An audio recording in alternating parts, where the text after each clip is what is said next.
Natagpo ang patay ang isang tanod sa barangay Potrero, Malabon. Ang biktima may tama ng bala sa batok at likod. May news to go si Pam Alegre. Nagsilbing piping saksi ang motorsiklong pampatrol na ito sa pagkamatay ng barangay tanod na nakilalang si Arnold Lacbayo alias Barok dito sa Industrial Road sa barangay Potrero, Malabon. Pasado 1:00 ng madaling araw nang matagpuang nakasubsob ang bangkay ni Lacbayo at may tama ng bala sa batok at likod. Ayon sa ilang kasamahan ni Lacbayo, bandang 12:00 na ng hating gabi nang huli nila itong makita sa lugar. Tinanong ko siya.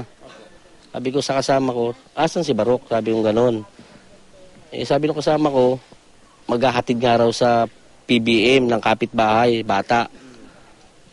Tapos maya-maya lang, ito na nakasunod nga yung barangay ng Potrero na inaalam nila kung barangay Teneros ang nakalagay na sign sa motor.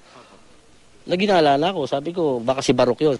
Nagtataka sila kung bakit nasa barangay Potrero si Lacbayo, gayong barangay Teneros ang pinapatrol nito. May mga bakas ng dugo at pagsadsad ng motorsiklo na nakita ilang dipa mula sa crime scene.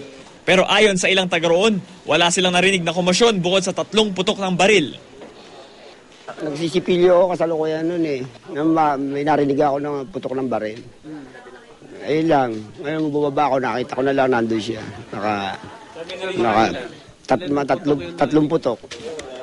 Ang mga kaanak ng biktima, labis ang pagdadalamhati. Nagtataka nga kami kung sino bang gumawa yan. Mabait naman yung tao.